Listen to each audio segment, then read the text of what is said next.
Hello, hello. Welcome on into another episode of the Whiskey Crusaders. I'm Will. I'm Matt. On today's episode, we're talking once again about a Kirkland product.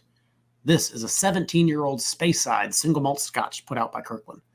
Don't you forget to hit that like and subscribe button. Click that notification bell. Matt, tell me more about this, what I assume is another donation from our epic buddy, Eric Evanson. It is from the King of Kirkland there.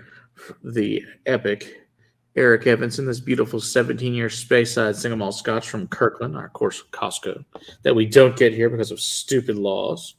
All right, it's 46% ex-bourbon, and it's also finished for 9 months in Oloroso sherry cask and released in 2023 as well, just like the 15-year Highland was. I think I looked the price up and it's like 57. So for I guess another $4, you can get another 2 years. Different region, obviously, but still pretty cool.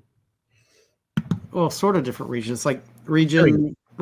Sub-region of the Highlands, whatever. It's all debatable who you talk to, whether it's a region or not.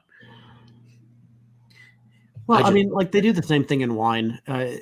You can buy a Chianti or you can buy a Chianti Classico. A Chianti Classico is the smaller sub-region within the larger region of Chianti that got bigger because we needed more Chianti. People drank more of it than than they used to. So the region got bigger.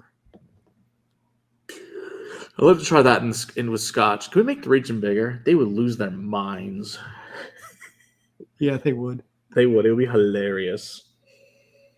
Oh. Well, that smells exactly like I was hoping it would smell. It smells like a sherry single malt. That's for sure. Nice Oloroso, the almond, of course. This one does smell very Oloroso forward. It does not smell nearly as sweet as the 15. No, definitely not. Lots of nice raisins, much more malt. I was going to say much more raisin, much more almond. Yeah, not the sugary sweetness of the Highland. That's vanilla. No, like a toasted, roasted almond, or maybe even like a dipped almond. Yeah, and it's like heavily salted. Absolutely. It does have more of that sea salt brininess. It does. It's got this nice, like, warm bread. I wouldn't be surprised if you told me this was a coastal. That would not surprise me. There definitely are coastal Speysides. It doesn't smell like an old Pulteney kind of level. No, of course, that's way up in the Highlands anyway, but it does smell very, very sea salt. It could also be, I guess it's also not technically a Speyside either, but it's more like your Glenleash and stuff like that. I know that's a little too far east, but you got to remember though, also Matt, like there are some like Macallan that are technically in Speyside that call themselves a Highland. This is true. So it's, I don't know. It could be something that we're used to referring to as a Highland, but yeah, who knows? It's actually a Speyside somehow. This smells very excited. Yeah, definitely smells good. Mm. Oh, it's good. It's really good. Nice malty almond, sherry, dates, plums. Lots of nice spicy saltiness in there. Honey, custard, vanilla. That's really good. The age shows up much more on this one than it did on the last. This is much more thick and viscous. This has layers coming across your palate as opposed to one cohesive thing, which is what my palate typically finds with an age-stated Scotch, or especially an older age-stated Scotch, is that instead of being like one thing of flavor, it's like a stack. It's like a 7-layer cake, right? Coming at you with different layers and different flavors stacked on top of one another. This is lovely. Mm-hmm. Again, that almond. Mm-hmm.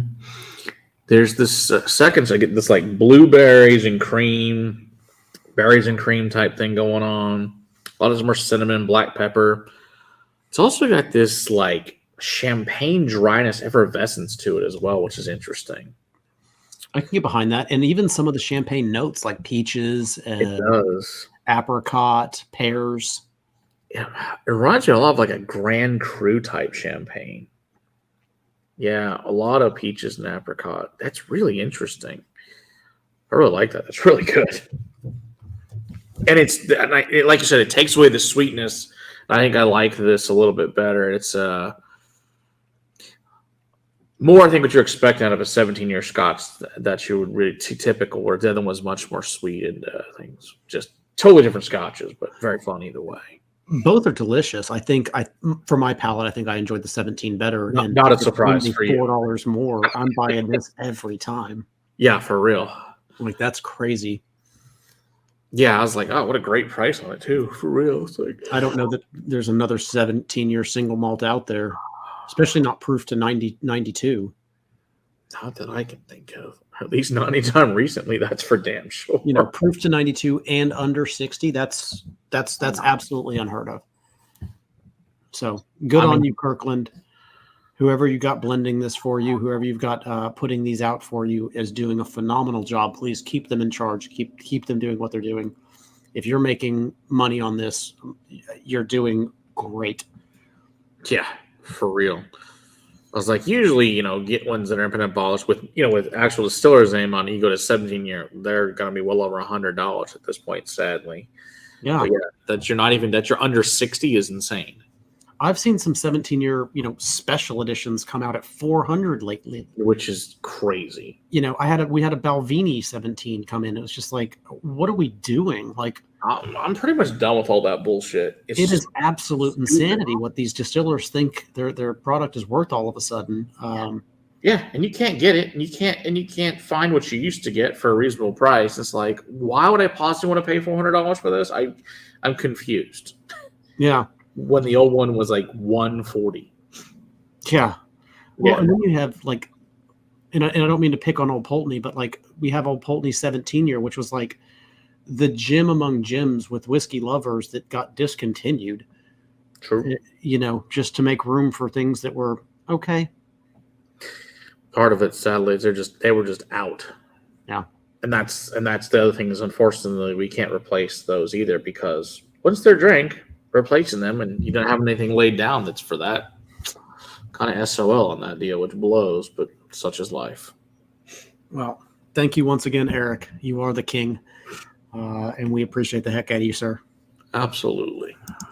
To the rest of you, don't forget to hit that like and subscribe button. Click that notification bell. We go live on YouTube every Monday night, deep diving into a whiskey topic.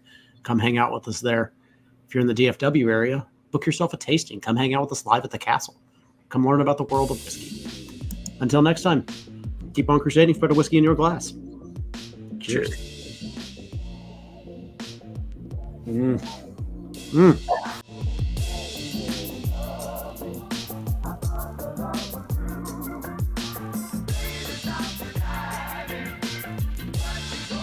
All right.